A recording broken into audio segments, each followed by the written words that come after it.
Oi? Eu não vi porque ficou sem áudio aqui. Voltamos. A gente está batendo papo aqui, eu e a doutora Flávia. Eu falei que eu ia falar com vocês sobre Big Brother.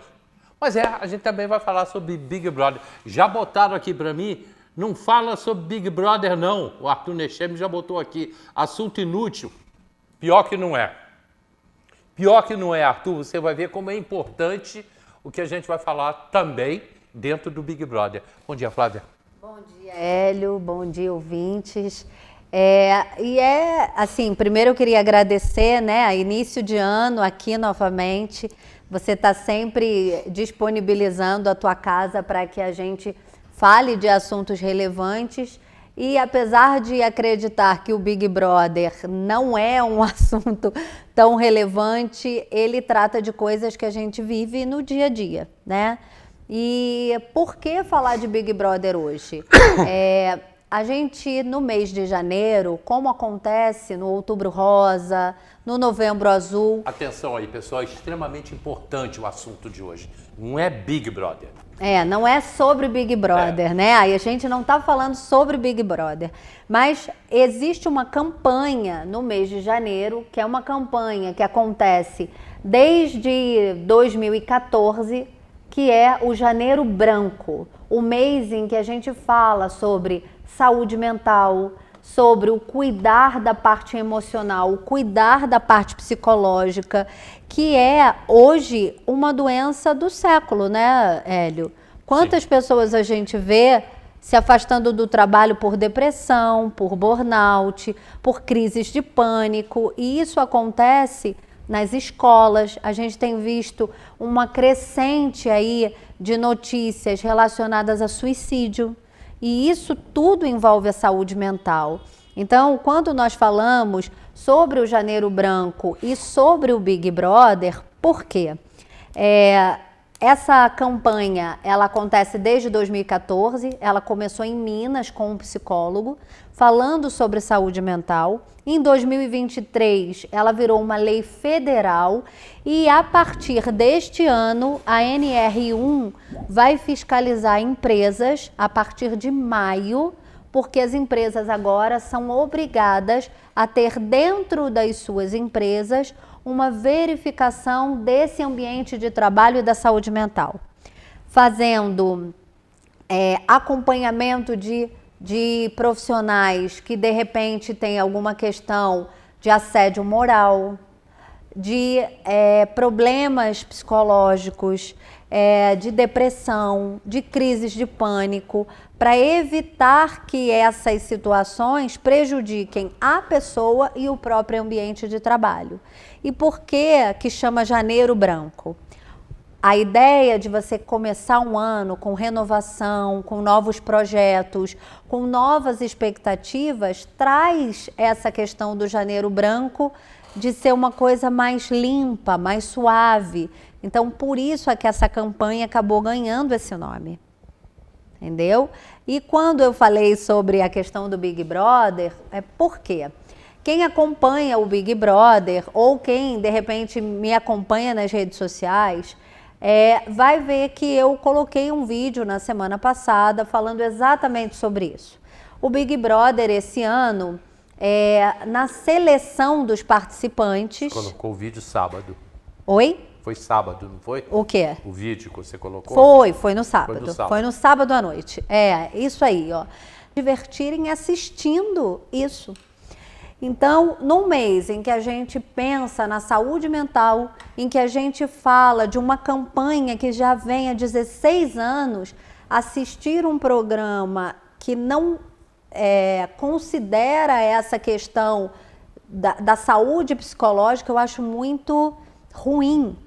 E quando a gente fala do Big Brother, eu não estou falando exclusivamente do quarto branco. Eu, naquele dia, falei sobre o quarto branco no meu vídeo, mas o Henrique Castelli passou por uma situação muito delicada. Eu vi a entrevista dele no Fantástico. Que, inclusive, ele falou no Fantástico, ele teve uma crise convulsiva durante uma prova pela liderança. E depois teve outra. Só que nessa crise que ele teve durante a prova do líder, os participantes que estavam ali aguardando e concorrendo junto com ele, ninguém desceu da plataforma.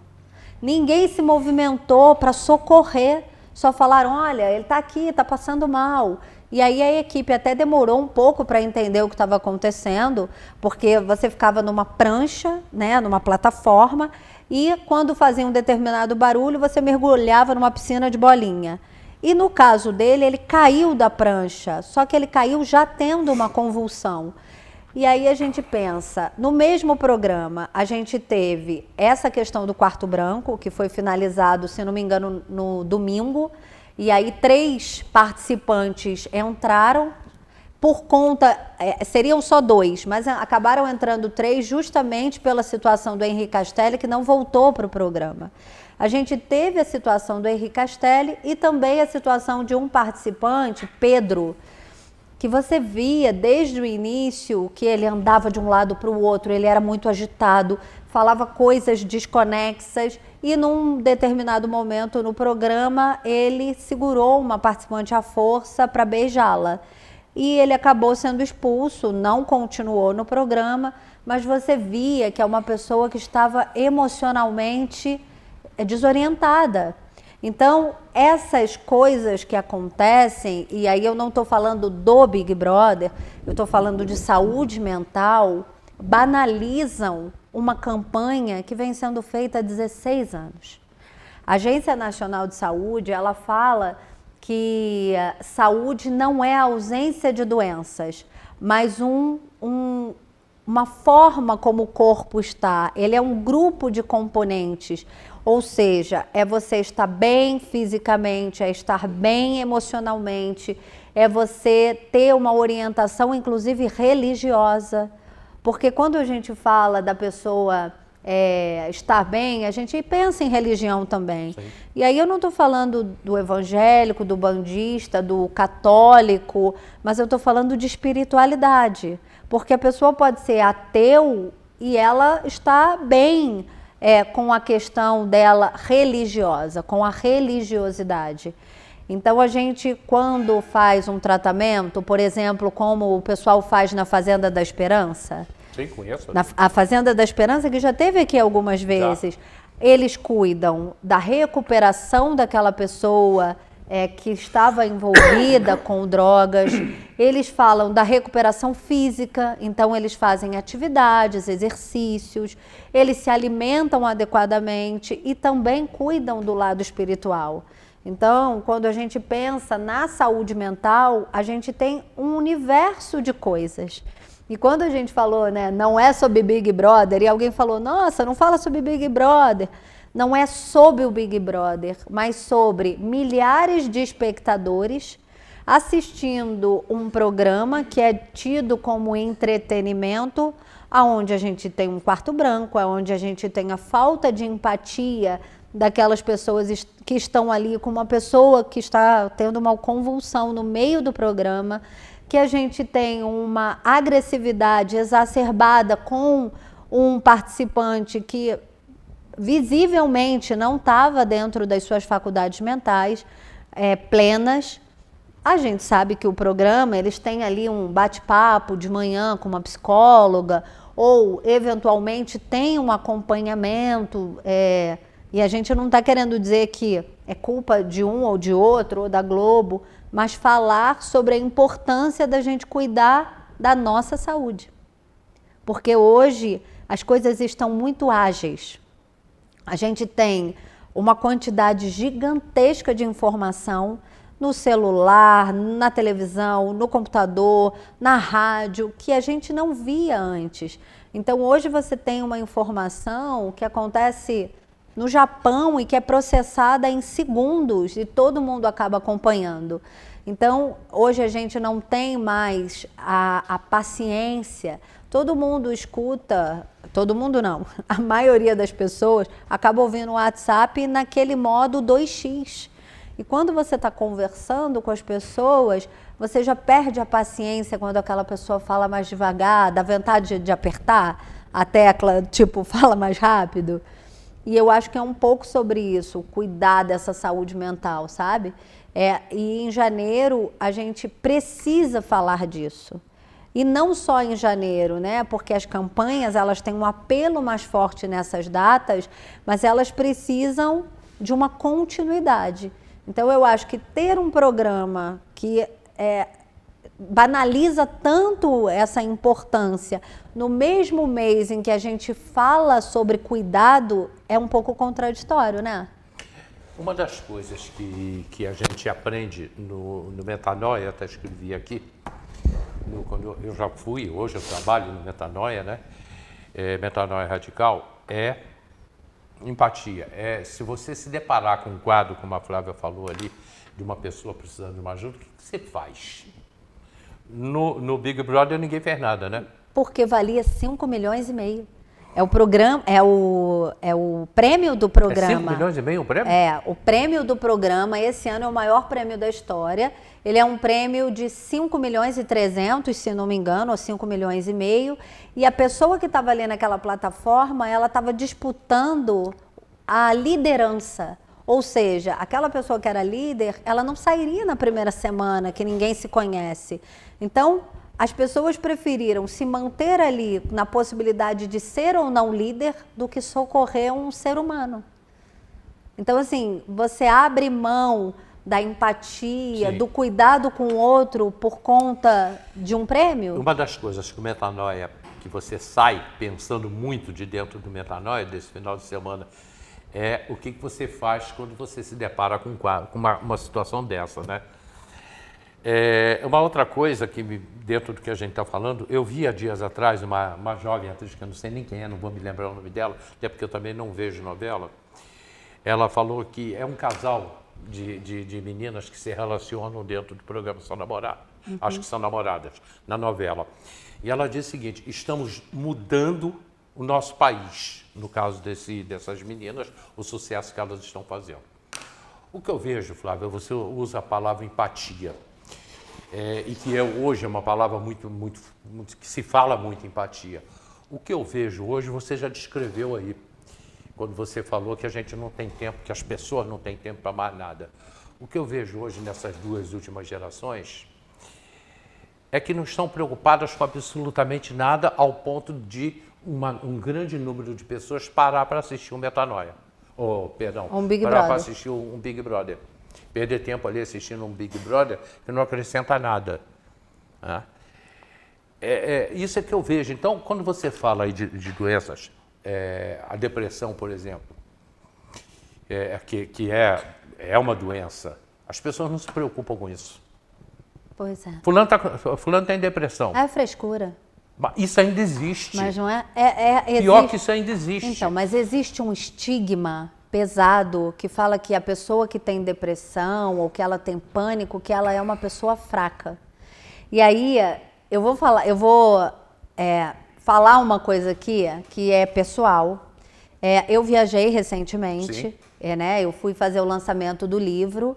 Eu fui para Londres, para Lisboa e para Paris fazer o lançamento do livro que eu trouxe aqui para você. E eu tive uma crise de pânico.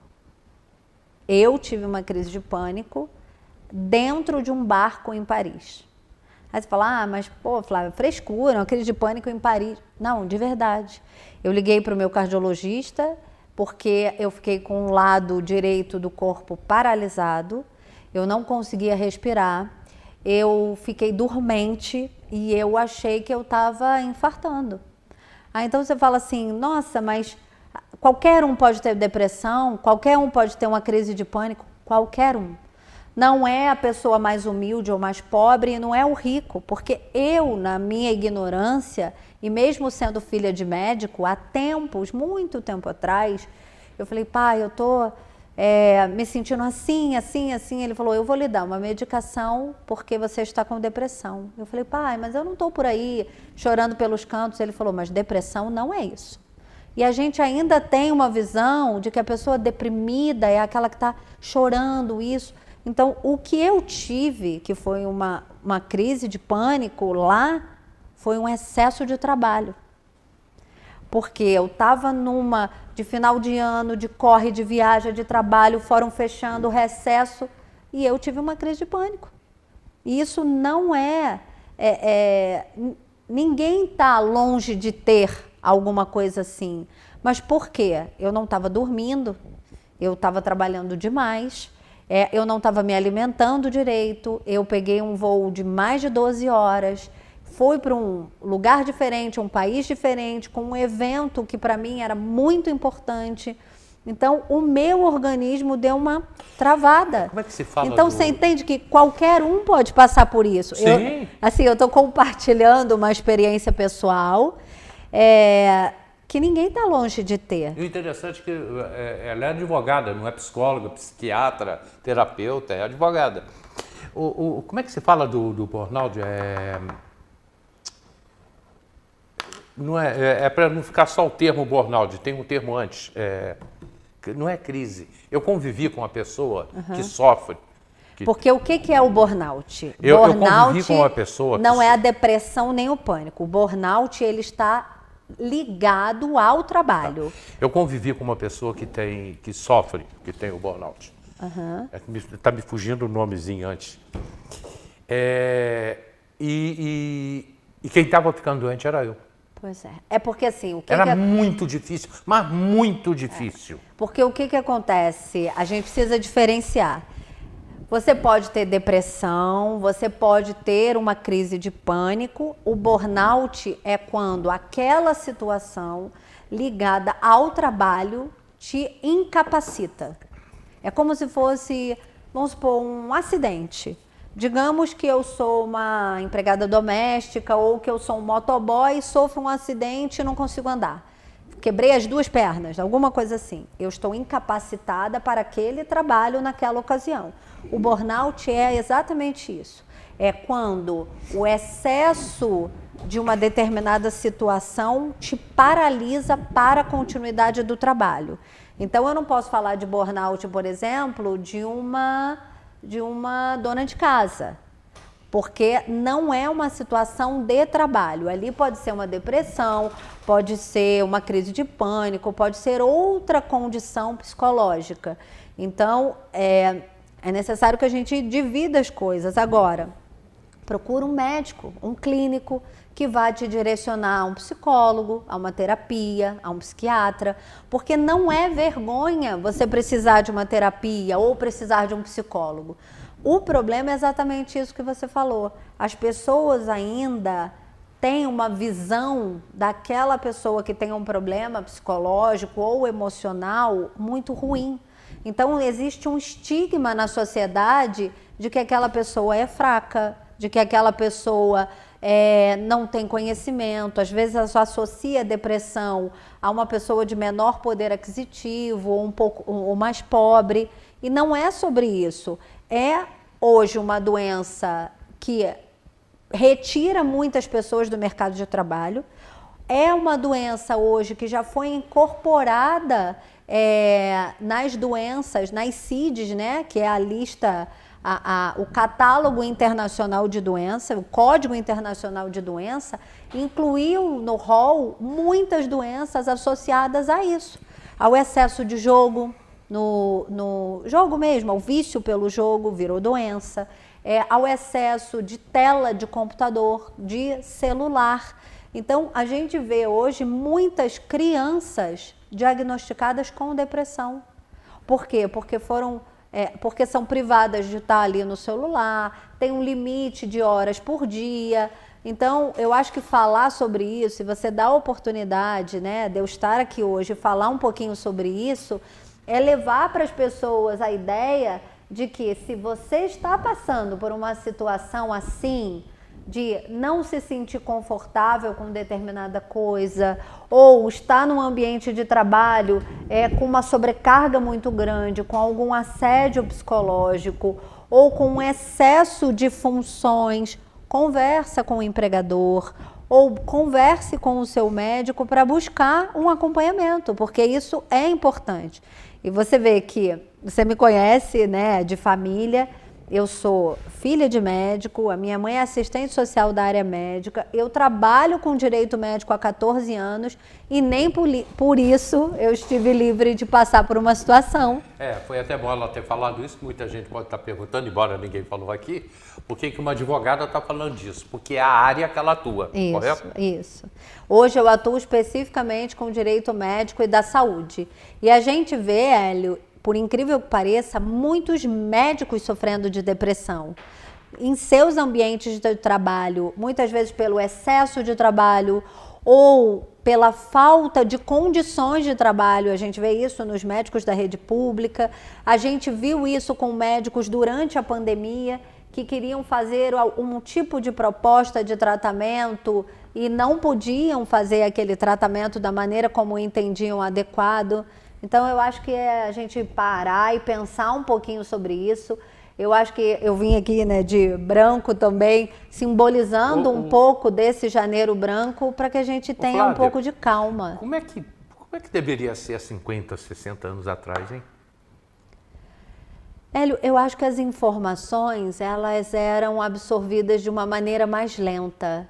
Porque você vê que vamos pensar assim, há não muito tempo atrás, mas durante a Segunda Guerra Mundial, as pessoas recebiam notícias através de cartas que vinham por navios. Quando aquela notícia chegava, aquilo já tinha 20 dias. Então eu acho que a urgência, ela era processada de uma maneira mais lenta. Eu acho que quando a gente vê hoje uma informação, a gente vê uma informação de uma maneira na Globo, outra de outra maneira no SBT, de outra maneira na Bandeirante. Sim, é verdade. No YouTube tem de um jeito, no celular tem de outro. Todo mundo virou especialista. Então, todo mundo quer comentar. Na rede social, todo mundo sabe tudo. Todo mundo sabe tudo. É tipo comentarista de futebol. As pessoas são especialistas em tudo. Então, eu acho que isso traz uma sobrecarga ao nosso cérebro.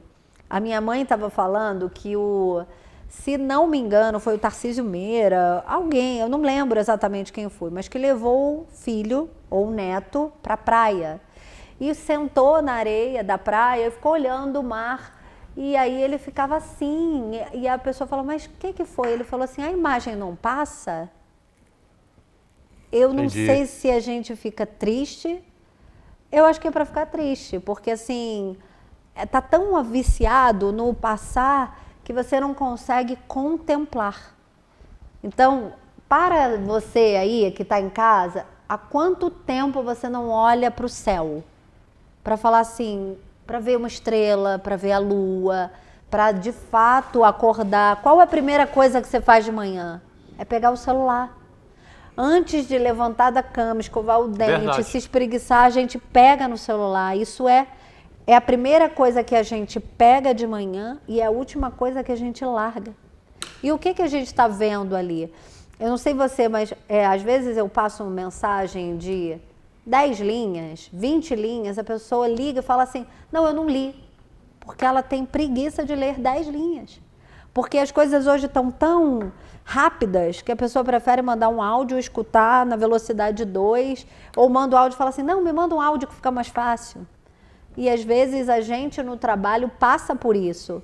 Então eu acho que você falar um pouco sobre isso no programa, da mesma forma que você falou, né, do Outubro Rosa, e eu trouxe aqui para você as cartilhas, incentivando que a pessoa faça um exame de mama, procura um mastologista, procura um ginecologista, faça o exame do toque.